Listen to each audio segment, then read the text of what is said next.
महाभारत में कौन था असली विजेता? बर्बरीक ने गांधारी को क्या बताया? दोस्तों, क्या महाभारत युद्ध में सच में पांडव जीत गए थे या फिर यह सिर्फ इतिहास की एक ओर से सुनाई गई कहानी है? और अगर किसी ने पूरे युद्ध को अपनी आंखों से देखा हो तो क्या वह कुछ और सच बता सकता है?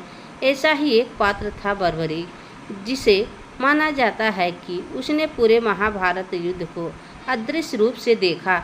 जब गांधारी ने युद्ध के बाद उससे पूछा कि असली विजेता कौन था, तो बर्बरीक ने उसे ऐसा उत्तर दिया जिसने गांधारी को भी मौन कर दिया था। क्या था वह कटु सत्य? बर्बरीक भीम के पुत्र और घटोत्कच के पुत्र थे। उनका जन्म एक वीर कुल में हुआ था, लेकिन उनसे भी बड़ा उनका वचन था, सदैव हारने वाले का साथ दूंगा। बर्बरीक के पास 3 ऐसे बाण थे, वो जिस भी लक्ष्य को चाहते उसे नष्ट कर सकते थे। वह श्री कृष्ण से मिलने आए, लेकिन श्री कृष्ण ने उनकी परीक्षा ली। अगर बर्बरीक युद्ध में उतरने तो पूरी महाभारत की दिशा ही बदल जाती। जब श्री कृष्ण को पता चला कि बर्बरीक युद्ध देखने नहीं बल्कि लड़ने आए हैं, तो वह चिंतित हुए। उन्होंने पूछा, तुम किस पद से युद्ध करोगे? निस्वार्थ भाव से उत्तर दिया, मैं उसी का साथ दूंगा जो हार रहा होगा। यह सुनकर श्री कृष्ण गंभीर हो गए, क्योंकि अगर बर्बरीक युद्ध भूमि में उतरते तो लगातार पक्ष बदलते रहते, कोई भी विजय नहीं रह पाता। श्री कृष्ण ने उनकी शक्ति को परखने के लिए एक पेड़ की ओर इशारा किया, जिसकी कुछ पत्तियां लहर रही थी। उन्होंने कहा, इन सभी पत्तियों को एक ही बाण से भेदो। बाण हवा में घूमता रहा और सभी पत्तियों को भेदता चला गया। उन्होंने कहा, एक पत्ती श्री कृष्ण ने अपने पैर के नीचे छुपा दी थी। बाण जमीन तक पहुंचा और वहीं घूमने लगा। श्री कृष्ण मुस्कुराए, लेकिन उनका मन गहराई में डूब गया था। श्री कृष्ण ने बर्बरीक की शक्ति देखकर एक गहरी सांस ली। वह समझ गए कि अगर बर्बरीक युद्ध में उतरते तो उनकी बुद्धि महाभारत की पूरी दिशा बदल देगी।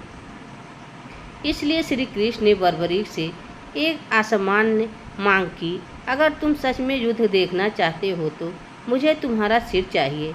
लेकिन बर्बरीक मुस्कुराए और बोले, यदि मेरे बलिदान से धर्म की रक्षा होती है तो मैं सिर काटने को तैयार हूँ। और बर्बरीक ने अपना सिर काटकर श्री कृष्ण भगवान को दे दिया।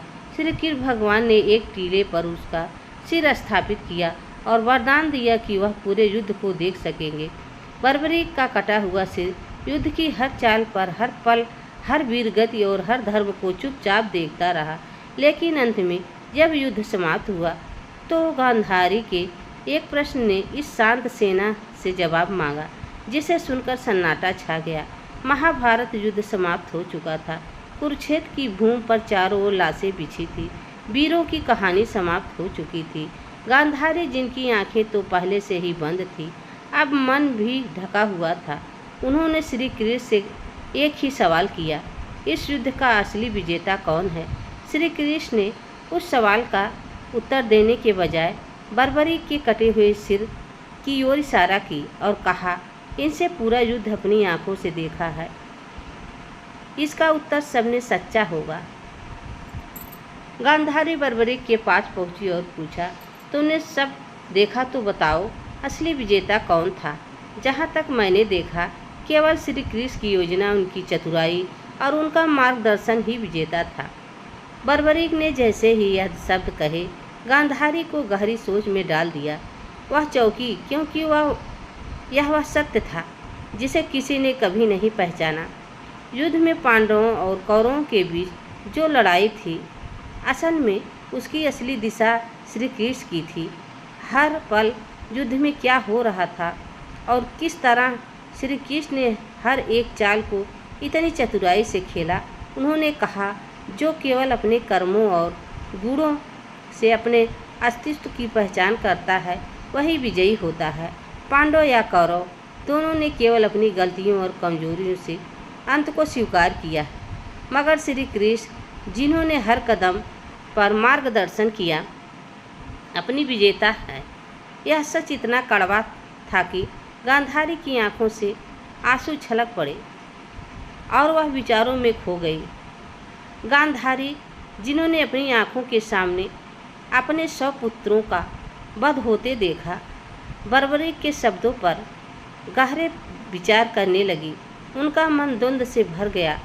क्या सच में उनकी संतानें केवल एक खेल की तरह थी जिनका कोई उद्देश्य नहीं था? क्या हर कदम पर श्री कृष्ण ने ही सब कुछ नियंत्रित किया था? वह स्वयं को दोषी मानने लगी।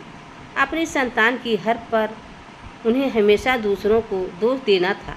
लेकिन अब बर्बरीक की बातें उन्हें यह समझ आ रही थी कि सब कुछ पहले से सत्य था।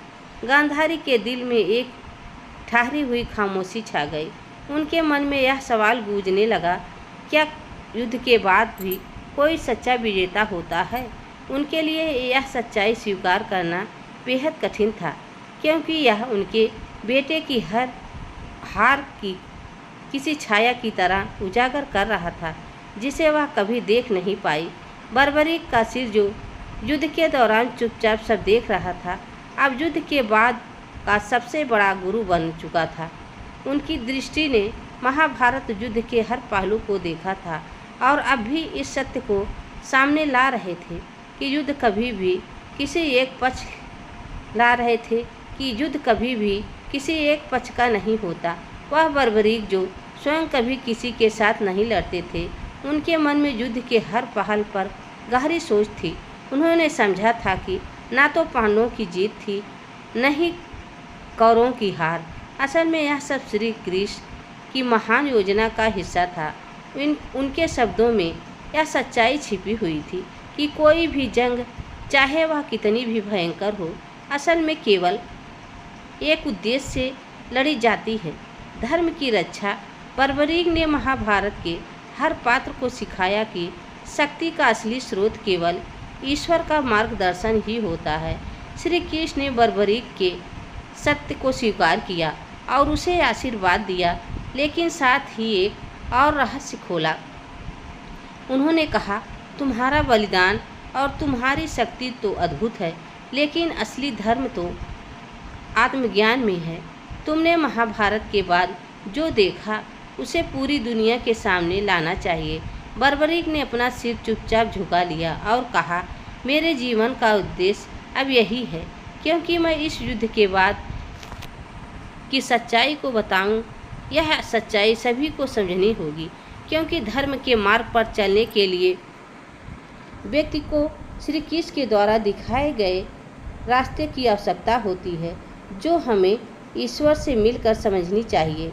बर्बरीक ने महाभारत के युद्ध के दौरान जो देखा उसकी सच्चाई अब पूरी दुनिया के सामने आनी थी।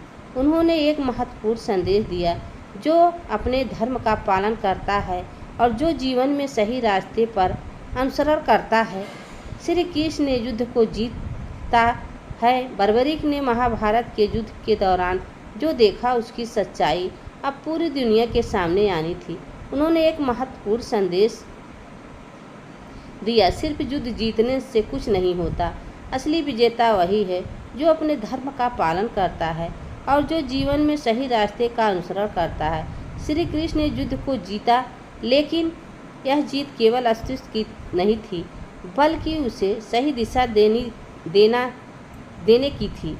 उनके संदेश ने महाभारत युद्ध की महिमा को और भी गहरा कर दिया।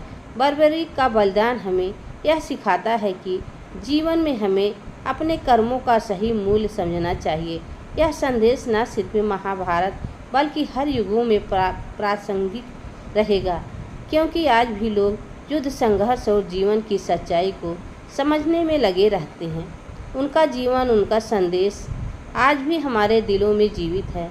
महाभारत की यह कथा हमें यह समझाता है कि वास्तविक शक्ति और जीत केवल बाहरी संघर्षों में नहीं, बल्कि अंदरूनी समझ और धर्म के पालन में होती है। बर्बरीक का बलिदान और श्री कृष्ण द्वारा दी गई शिक्षा यह दर्शाती है कि जीवन में हर कठिनाई और युद्ध का कोई गहरा उद्देश्य है, जो हमें समय के साथ समझ में आता है।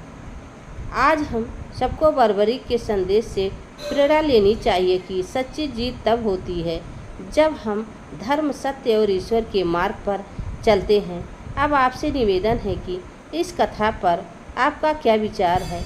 क्या आपको लगता है कि आज भी हम उसी तरह की सच्चाइयों से अनजान हैं, जैसा गांधारी थी। दोस्तों, यह वीडियो आप सबको कैसी लगी कमेंट में ज़रूर बताना। चैनल पर नए हो तो लाइक सब्सक्राइब ज़रूर करना।